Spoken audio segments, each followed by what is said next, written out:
I'm John Scott, and I'm an alcoholic. Been sober since December 19th, 1982, and for that I'm awful grateful.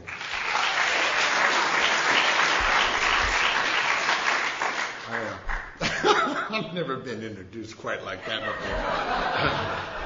Must have stayed awake all night long figuring that one out.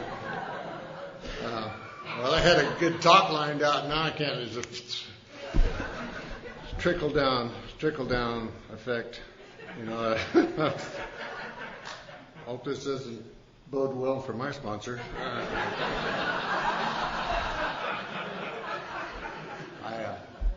I want to thank the committee for asking Cindy and I to help kick off this first Paha, Sapa conference.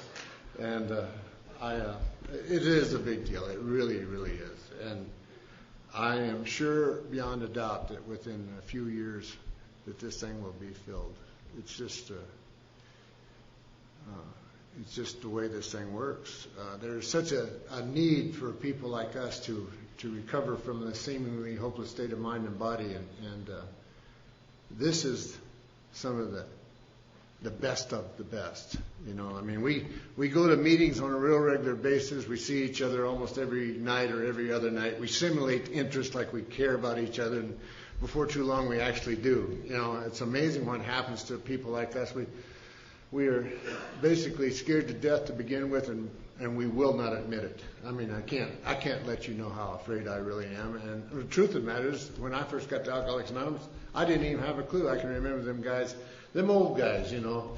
They was 40, 45 years old, and they was telling me about how afraid I was. And I kind of arrogantly jumped up at one and says, "What do you mean that I'm afraid?" He says, "Well, how you been about answering your mail?" And I didn't know how he knew that I hadn't been answering my mail.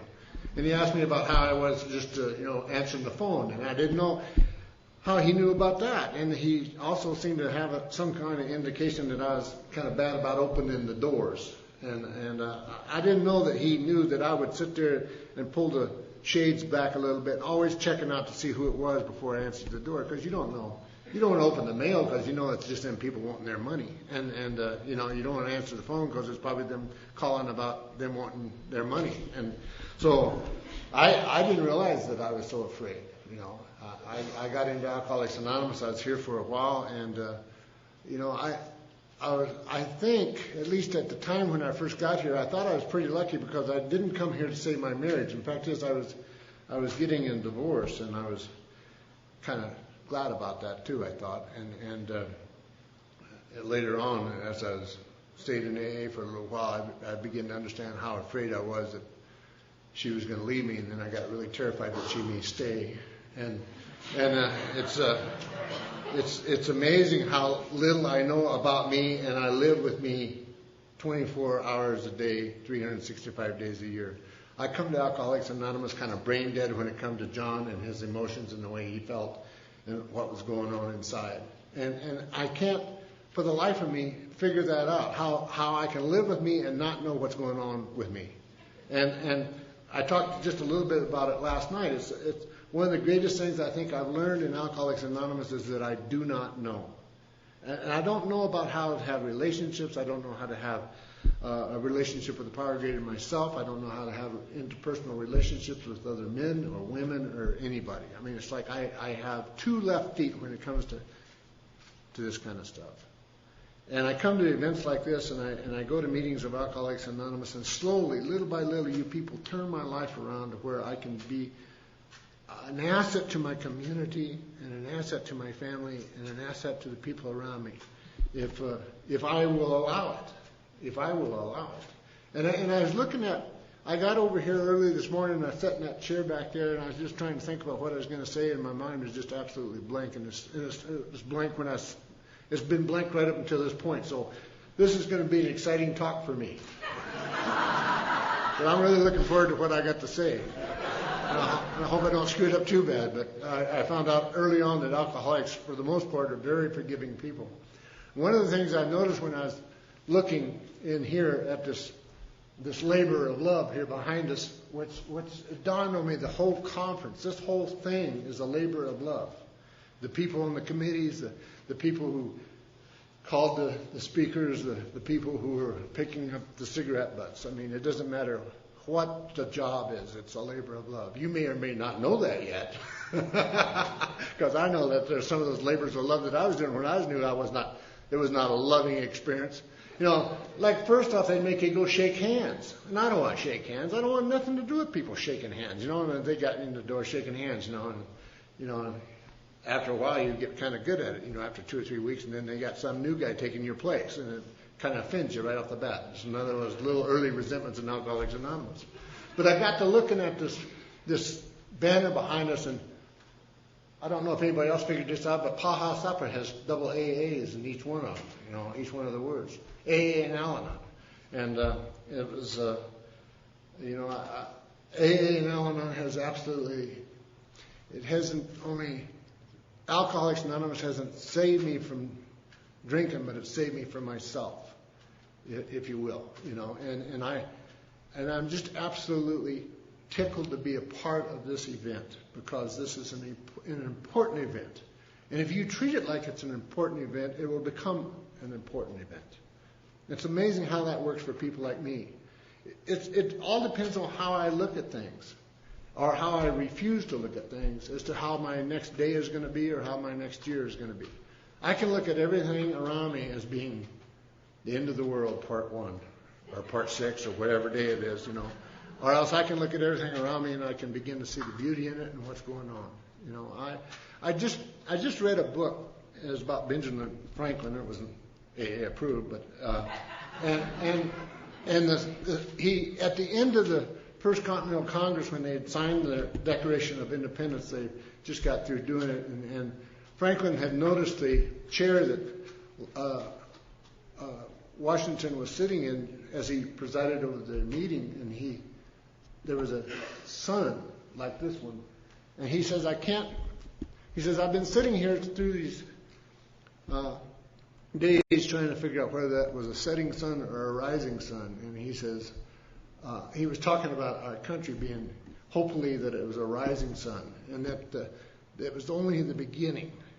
And that's what I was thinking about when I look at your first banner of your first conference. It's a rising sun. It's the beginning of things yet to come. And it's going to depend upon how you people and how people like me, look at these events or these things that are happening in our lives. Like just simply going to meetings, am I going to contribute, or am I going to just get the monkey off my back? And when I was new, I got to tell you, I was going to Alcoholics Anonymous, not so much because I was an alcoholic.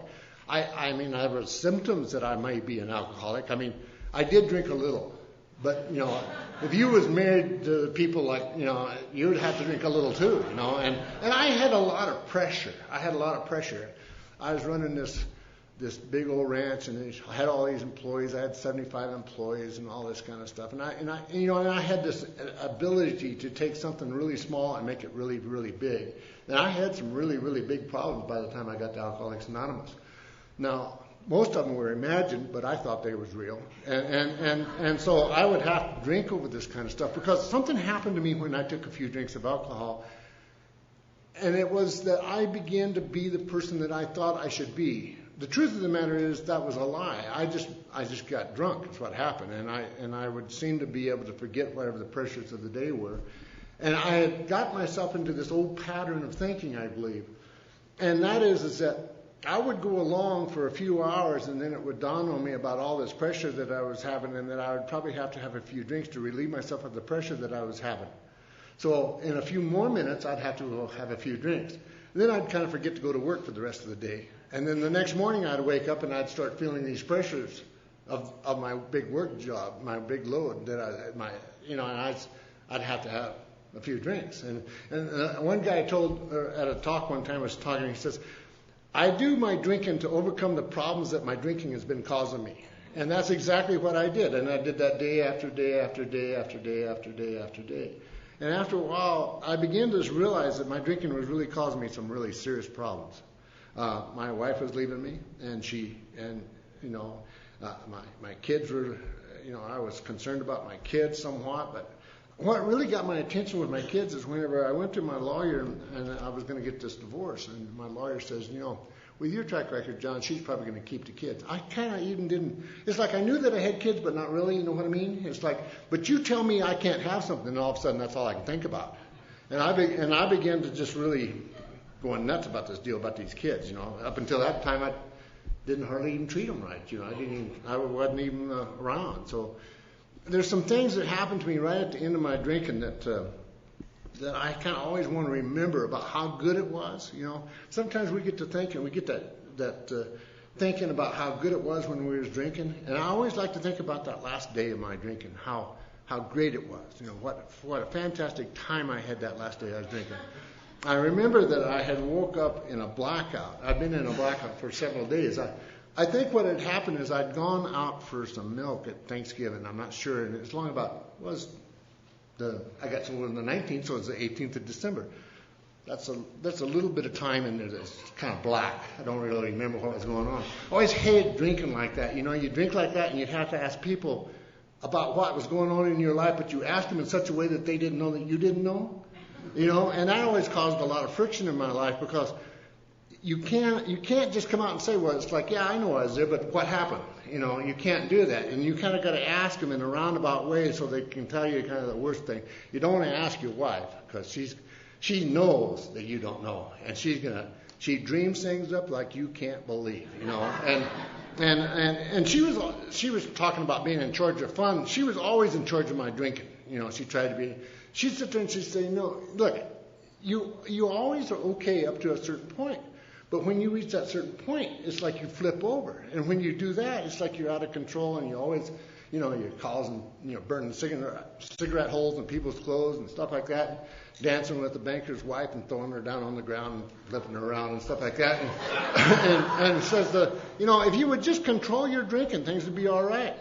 And so, she knew when that magic time was, because she told me she knew. And I told her one time, I said, all right, I'll tell you what. When you start seeing me get to that point, just let me know it's time to go home, and we'll go home. And she never got it right. Not in 12, 13 years. She never got it right once. Because she'd always be way too soon, and I wasn't drunk yet. Or else she'd be way too late, and I'd be at the party. And who's going to leave if you're at the party? And she just never got it right. And we had a lot of arguments about that kind of stuff. And she was my designated driver long before I knew that we even needed one. And she would drive me home, and this is, she was talking about us trying to kill each other. Well, this is some of the stuff that she would do. She would drive me home, and it'd be like 20 below, and she'd slip out of the car in the middle of the night and hope that I'd freeze to death. Lock the door, that kind of stuff. And I'd come in hours later just absolutely rocking and rolling, and she'd just be put out,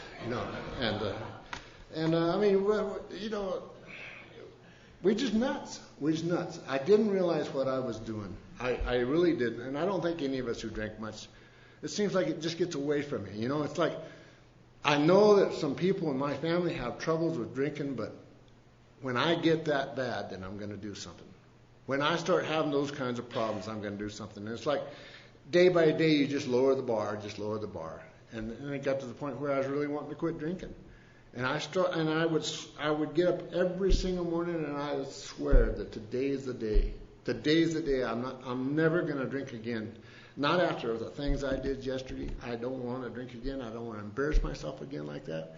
And I would just absolutely, with the firmest commitment that I could possibly muster, just swear that I would never do it again. And usually by noon, I was doing it again, and that just happened just day after day after day, just like clockwork. And I finally got to the point where I really began to realize that I was not going to be able to quit drinking. It had been something that has gotten beyond me. And I was absolutely, by the time I got to Alcoholics Anonymous, I was absolutely to the point where I was hopeless. I was in that hopeless state of mind and body. And I did not have a solution because I didn't even know what the problem was. And I come to Alcoholics Anonymous not because I thought Alcoholics Anonymous was going to help me too much. It was just because I was so desperate. Some friend of mine told me that this is probably what you need to do. And he showed up at my house, and it was a long series of events that finally, after 6 months, I ended up showing up at my first meeting of Alcoholics Anonymous.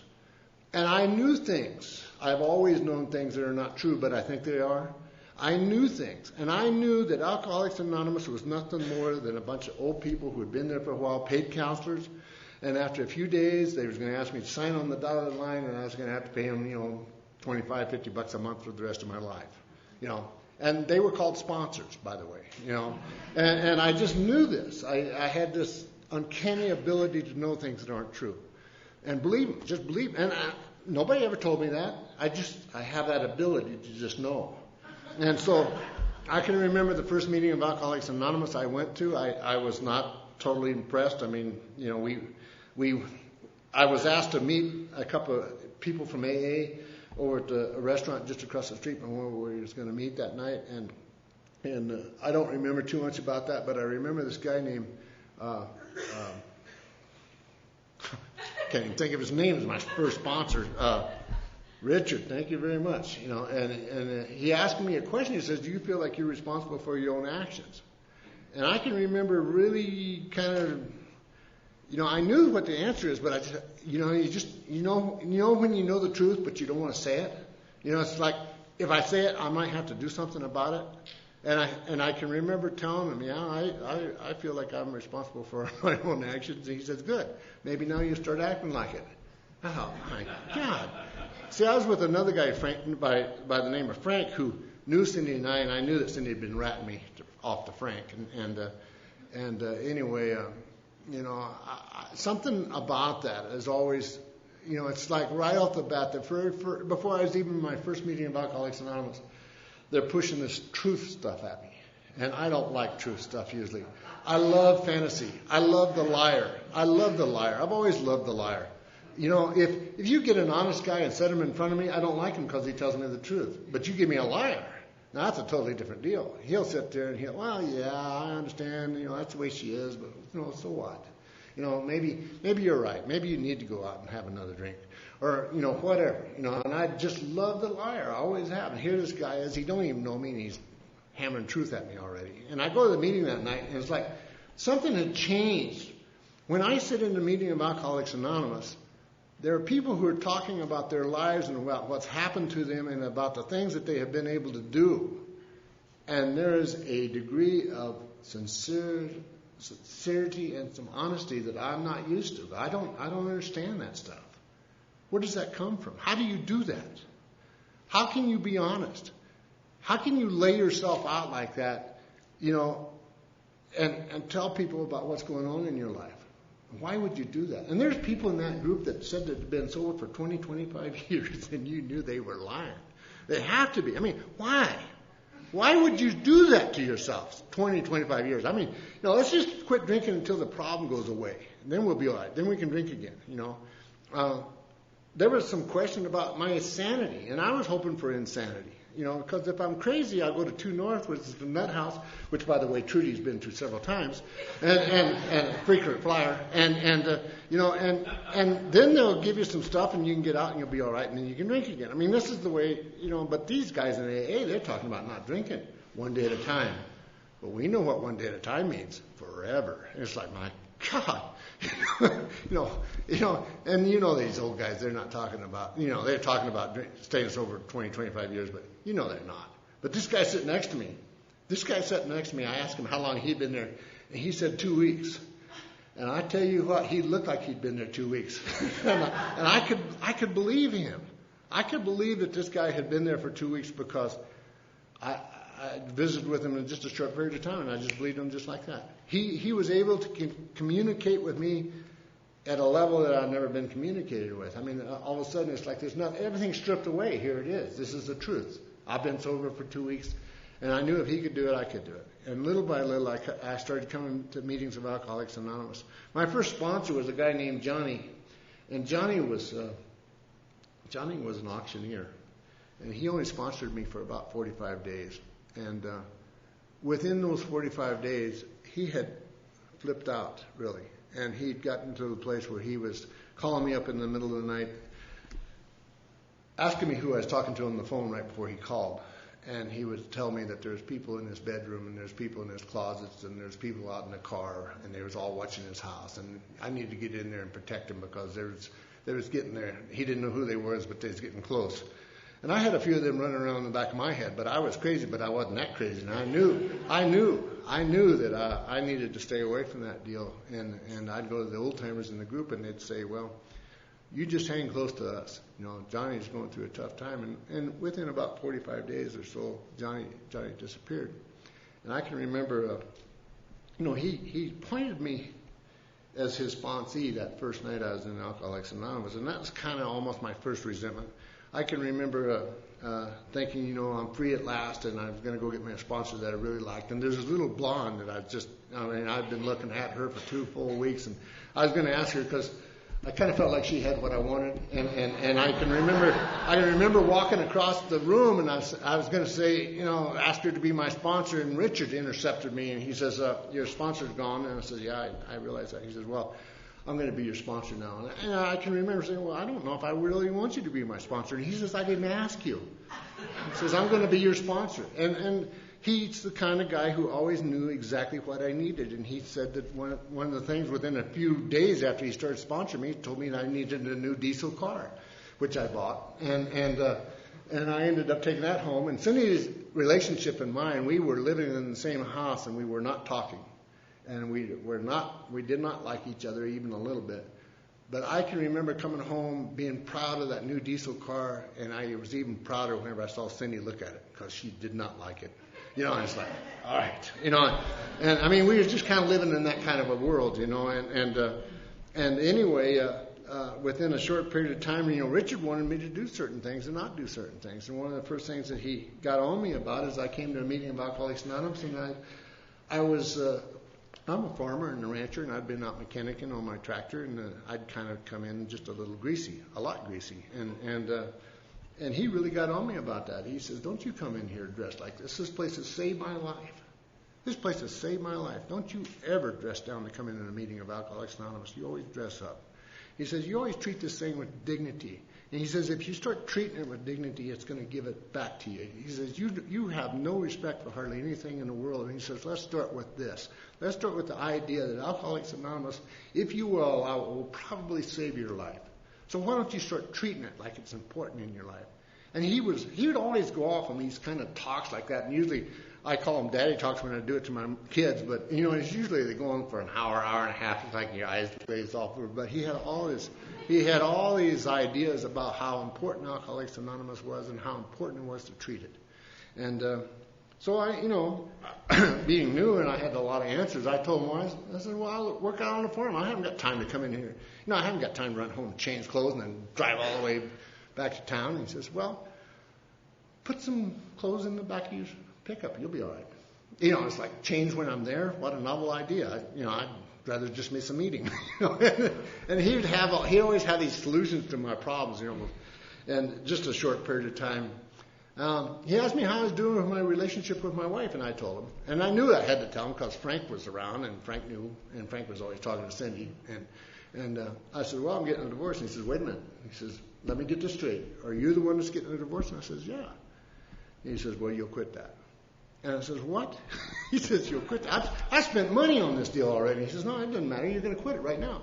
He says, you know why? Because you don't know. You don't realize whether or not you even have a relationship with her. You don't care. You don't know whether or not you love this woman or not. I says, that's not even right. Because I know things, He says, no, your reality is not reality. I said, no, wait a minute. What are you talking about? My reality is not my reality. It's the way I look at things. He says, and it's wrong.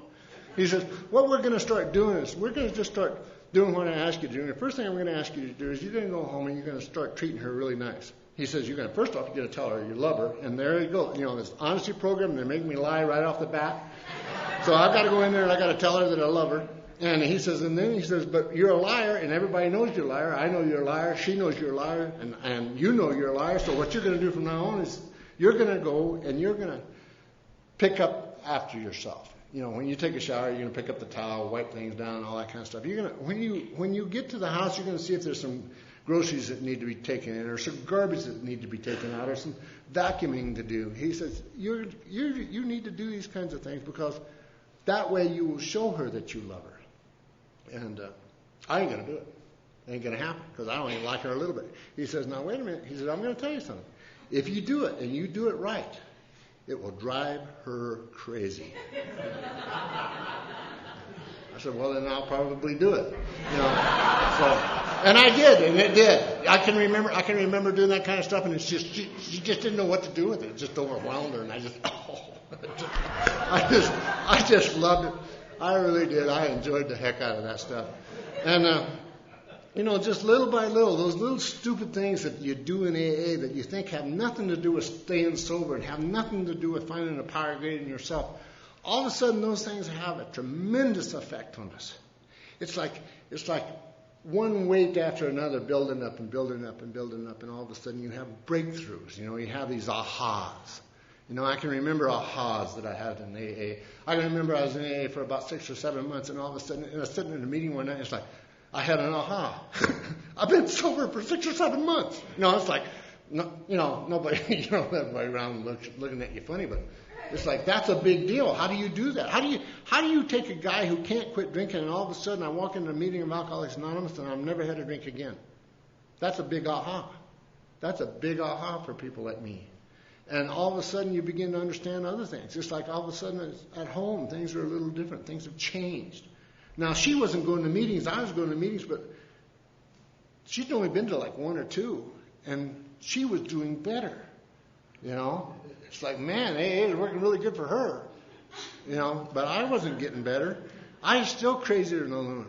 I was still just absolutely out of my mind. I mean, I would go to home at night and I'd be fighting the ceiling. I mean, you know what it's like. You try to go to bed. This just happened to me last week. It happens to me about once a year during harvest time because I get a little self-obsessed during harvest time. And I missed a bunch of meetings last week. I usually go 4 meetings a week, easy. But last week, I had important things to do. I'm building an empire, you understand. And so last week I'm going, and we're cutting wheat like crazy, and I got 5 combines out there and 4 balers, and we're doing it. It's a big deal. The more I think about it, the bigger it gets. and so anyway, I quit going to meetings for about 5-6 days. I didn't go to a meeting, and Cindy one morning gets up and says, "You going to a meeting today?" I said, "Why?" She says, "I think you need a meeting. I think you need to go to a meeting." So I went to the meeting, and it's so amazing. Even today, after 20-some years, how our mind works. I couldn't figure out why at first I had to go to a meeting. And the reason I need to go to a meeting is because if I go to a meeting tonight, tomorrow's going to be a little better. If I go to a meeting tonight, my brain leaks. See, my brain leaked last week. And I forgot that I was an alcoholic. It wasn't that I forgot that I was an alcoholic, but I forgot about alcoholism. And I forgot about how we are when we're not with each other. And I drove up in that parking lot and I saw Donna and I just almost bawled. It's like all of a sudden it's like I'm with people who know who I am. They know what I am and they know what I'm made of. And something happens to me. When I walk into a meeting of Alcoholics Anonymous, it's like I walk into a sanctuary. It is not the place, it's the people. The people can show up anywhere in a parking lot and you'll still feel it if you allow it. It doesn't matter where it is. What happens is inside of me something has to happen, and I think it's me being able to get honest with myself. Somehow I got to remove my ego a little bit. We have as a group of people, I think we have a tremendous ego. And I did an inventory with a guy the other day, and it's just absolutely, this is me, okay? He calls me up while I'm in the middle of harvest. He calls me up and says, "I got to get a divorce from my wife right now." This is news. Last month we did a little inventory, everything's fine, no problems, and now all of a sudden we have to have a divorce right now. Yeah, it's all over. I said, well, we're not going to rush into this because I'm not for that kind of stuff. Because you heard Cindy's talk. We went through that business for the longest time, and I don't think that everybody should fight it quite as hard as we did. But the truth of the matter is that I'm glad we did. And so I told him, I said, "No, we ain't going to do that." I said, "I want you to do I want you to do an inventory on your wife and on your marriage and about what's going on in your life." And I says, "And I don't want it to be about her. I want it to be about you." Okay. And so anyway, the other day we went and we did this inventory. Well, It wasn't about him, it was about her. And she did this, and she did that, and she did this, and she doesn't do this, and she does, and just blah, blah, blah, blah, blah. And I said, wait a minute. I said, this is not what we're about. I said, I want you to think about this for a little bit. I wanted to ask you a simple question, or two, or three. I wanted to ask you, first off, have you taken a position in your relationship with your wife that is not real? We have a tendency to do that from time to time. I mean, has your ego gotten you to a place where you have taken a position where you can't back down? Because Wayne has seen me there more than once, Anybody who's been around me very, very long. I mean, I can remember one time I think we was married like 10 years. It was almost 9 years. It was 9 years. I remember now. It was 9 years, and I knew what was going to happen. Jim Shaw was my sponsor then. So I wrote this inventory out because I knew it was coming. UPS'd it overnight, delivered to L.A. So the next morning I could talk to him on the phone. And that next night I'd talk to him on the phone, tell him about how serious I was about getting this divorce. He says, yeah, I know you're serious. I know you're serious. But what happens to a guy like me is I begin to build these things in my head. Most of them are not true, but even today I still build these things in my head. And instead of looking at all the good things that are going on in my relationship with my wife, or in my relationship at work, or my relationship at AA, I start nitpicking. That one. I can't stand that one. And then that one there. I just can't stand that one. And pretty quick you got this huge conglomeration of people, places, and things that are driving you absolutely crazy. And the truth of the matter is, if you're like me, most of them are imagined. But my ego's feeding it. My ego's feeding me all the time. That's right. You need to defend yourself. You have been too good too long. You've got to get on with your life. You can't sit there and let those people hold you back like that, or her hold you back, or whatever the deal is. And little by little, it's like I build this case that I can't get away from, because I start opening my mouth and saying things I shouldn't say. And I found myself in that kind of position with Cindy that time. And so when I sit down and I talk to this guy about this relationship that he has with his wife, I ask him, I said, do you love her? He says, yeah, I love her. I just can't stand her. I says, good. I says, so let's start doing this. And we talked about some things we could do and not do and get through the thing. And I says, first off, why don't you start picking up after yourself? Tell her you love her. Act like you love her. And those are, it's so funny how we are. It's like Chamberlain talks about, you act as if and you will become. It's the same thing. You just start showing up. You start being a part of. It says in the steps, it says, my life is unmanageable. Of myself and by myself, my life is unmanageable. My ego takes me over. My ego takes me over, and it makes me think that because I've got 20-umpteen years of sobriety, that I can go off by myself, cut week for a week, and be normal. It's not going to happen. I am not normal. I am under the illusion that I am going to be normal. We are not going to be normal. We are not normal people. We are weirdos. Okay? I mean, look at who if you don't think you're not a weirdo, look at your very best friends next to you. It's like, all of a sudden, it's like it's okay. It's like some old guy told me one time. He says, John, it's okay to be crazy, just as long as you know it.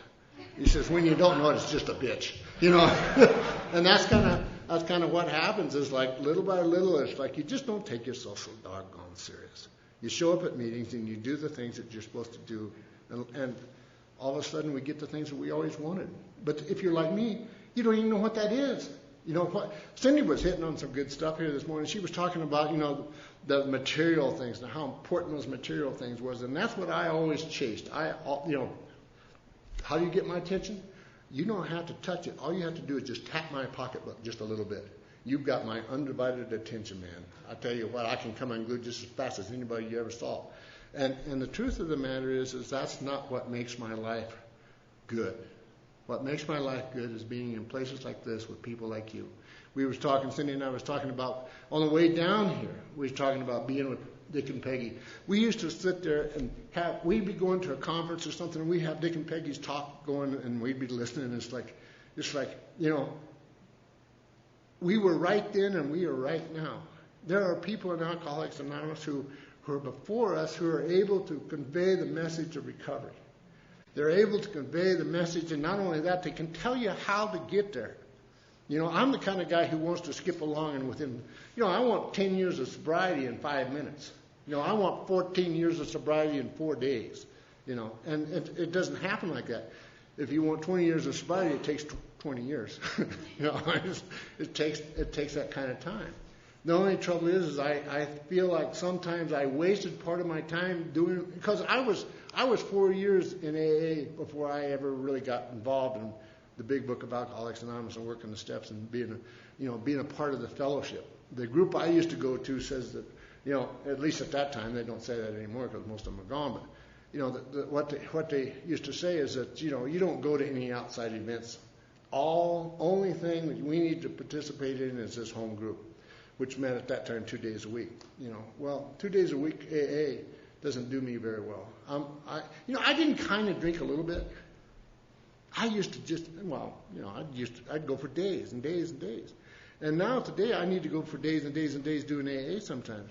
I'm an intense alcoholic. I drank intensely, and I need intense AA. I need Alcoholics Anonymous that has a solution, a punch to it. And it's not deep. I used to think, oh man, it's going to be deep. I'm going to really, really, really, really get it. Not kind of get it, got to really get it to where you can almost walk on water. It's not like that. It's like, did you pick up the other person's tray today? Did you put away your chair in somebody else's chair? Did you get somebody else a cup of coffee? These are things that I learned from these people. Just simple things like that. Did you show up and participate in other people's lives? There's some people in our group that's going through some really, really hard times right now. And it's really difficult for people like me to show up in their lives. It is very difficult. I don't want to do it. I don't like to do it. But the more I do it, the more I get. And the more I get, the more I need to give. What I get, I need to freely give. And I don't know how to do it other than to just show up, take my seat, be a part of, act like I'm interested, even if I'm not. And then all of a sudden one day I am. And those, it's like, well, I need to have something really deep. I want some deep, profound, spiritual ahas. Well, for a guy like me, that's about as good as it gets.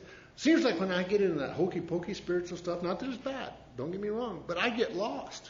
I get on a search that takes me away from you for some reason, because I begin to be above you for some reason. Does that make sense? I mean, it's like I can get out there, and the next thing you know, it's like I haven't got time for the little people.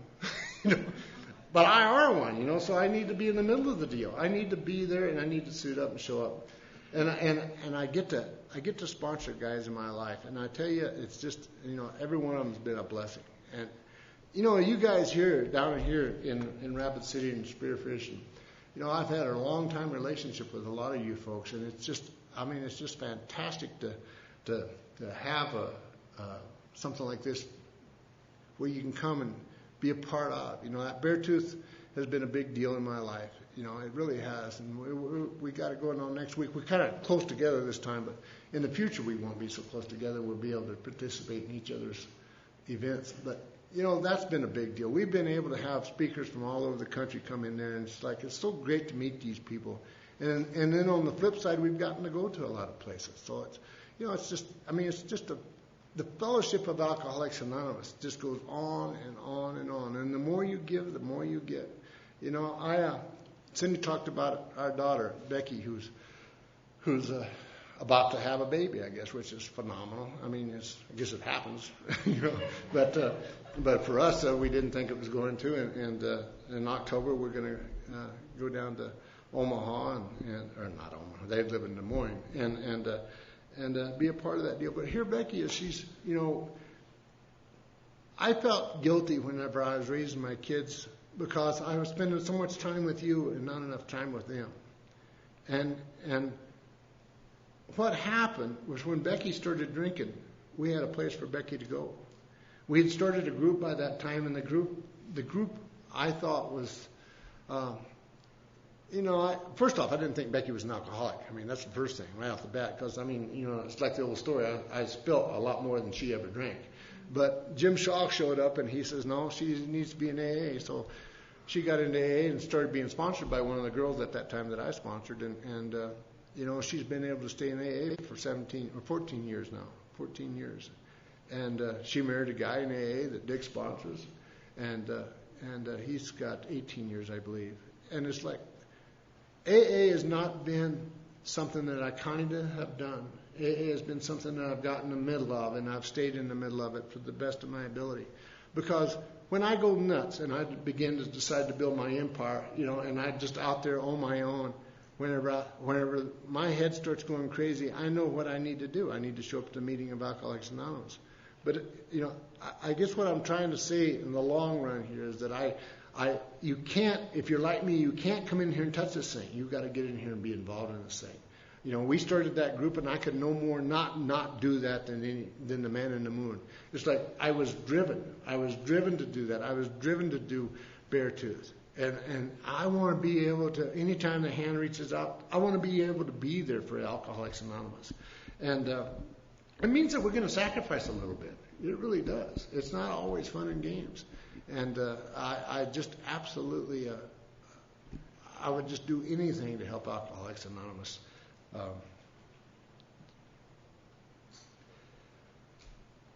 Whenever I first got to Alcoholics Anonymous, there was a group of people there. One of the people that made a big impact in my life was a gal named Millie.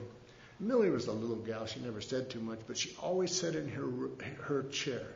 She always sat in her chair, and she was just there. She was a constant. And sometimes you think that you go to meetings and they don't treat you the way they should, but if you're in that chair, you don't know how many people are watching you. You don't even have to say anything. A lot of this stuff is just monkey see, monkey do. There's another gal in our group, her name was Margaret. And Margaret, you'd call on Margaret, and Margaret would say the stupidest thing. She'd say, they'd call her, and she'd say, my name is Margaret, and I'm an alcoholic, and them that go to meetings stay sober, and them that don't. Thank you.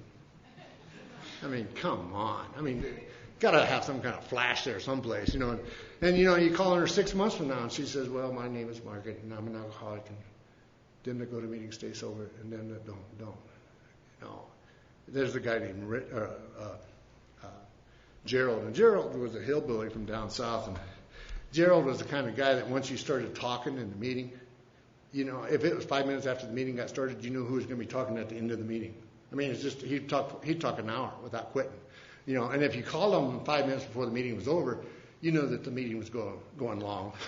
And I used to think that Gerald was just such a, he was out there. And I can remember when I got to Alcoholics Anonymous, I don't want you to think I had a bad attitude, but I was really had a bad attitude. And I can remember Gerald sitting there saying, look, how you doing? And I'd say, well, I hate you and I hate God, and it's just life sucks. And he'd say, that's enough of that. After about 3 months, I can remember, he says, that's enough of that. He says, from now on, when I come up to you and ask you how you doing, you're going to say, well, Gerald, I'm getting better in every way every day. Thank you very much. And, it's like, God, dang it. How can, why, they always make you lie in here. That's one of the things that I learned right off the bat. And there's this guy named Nick. Nick was a little short guy. He'd been a counselor, and he had an ability to, it didn't matter whether he's talking to the new guy or the old guy, he just had the ability to always somehow hit you, Frank and I would be sitting this is before I talked to Richard about my divorce, and we'd be sitting there talking to each other about how bad our wives have been treating us, and old Nick would come up behind us, well, pour me another drink, and just stuff like that, And there's a guy named Rotten Ralph in our group, and Rotten Ralph was always notorious for whenever somebody said something he didn't like, he'd sit there and just hammer them for maybe 10 or 15 minutes, and then after you get through, he'd pull out $1 out of his pocket and say, if that really pissed you off, here, let me buy you your first drink. And, it's stuff like that. And that's just not, everybody knows that's not how you treat a new person. It's just not kind. Alcoholics Anonymous is kind and loving. And one night I thought, and one of Nick's favorite deals is he'd always say, if you haven't been here for 6 months or a year, there's really no need for me to remember your name because you're just a visitor. You're just passing through. And I thought, one night I can remember thinking, I'm going to get that Nick. I'm going to make that Nick remember my name. And I went up to him, and my saddest story that I could think of, and Nick, you have a few minutes. Could I have some minutes of your time? Could we sit down and talk? And I started talking to him about my wife and about how she'd been jacking me around. And he jumps up, and there's only about 8 or 9 people left in the room. You know, it was after the meeting. He jumps up and says, "So you're an alcoholic?" He says, "No, what the hell are you going to do about it? That's what I want to know." He says, "This other stuff is just crap." And I mean, I'm looking around, I'm embarrassed. I mean, these people are looking at me and looking at him, and this is it, I'm quitting AA. So I jump up and I start to go out the door. And Nick was a crippled old man. I mean, he just kind of hobble along. He pushes me up against the refrigerator before you get out the door and says, "Listen, buddy," he says, "you're wasting my time, you're wasting their time, you're damn sure wasting your time. So why don't you just go out and get drunk? That's all you're trying to do is get drunk." And out of nowhere comes Rotten Ralph with his dollar just right over his shoulder. "Yeah, let me buy you your first drink. Let me buy you your first drink." And I can remember just getting out there and getting that diesel car that my sponsors sold me, you know, I'm floorboarded because I'm going to spin gravel in this gravel parking lot and just, you know, it's those old diesels. You couldn't get them to go fast no matter what, even if they're rolling downhill. And I just driving me crazy. I can remember I was new and I was crazy and I was going home and I was honking the horn, driving by myself down the road, honking the horn and beating the dash and screaming and sorry, you know, just and it's a good thing I lived out in the country because about the time I got up, I'd say halfway home, maybe a little more, it's just like somebody just slapped me, just like Cindy did last night, just slapped me, and it's like all of a sudden it's like I'm an alcoholic. I think I'm an alcoholic. I mean, a real alcoholic. What am I going to do about it? What am I going to do about it?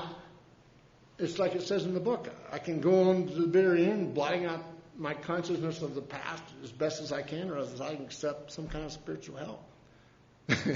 And then we go, you know, do I want to die or do I want to accept spiritual help? You know, this is a big question for us, you know, and finally it kind of dawned on me, you know, I need to get back into Alcoholics Anonymous. I need to be there. I can't quit.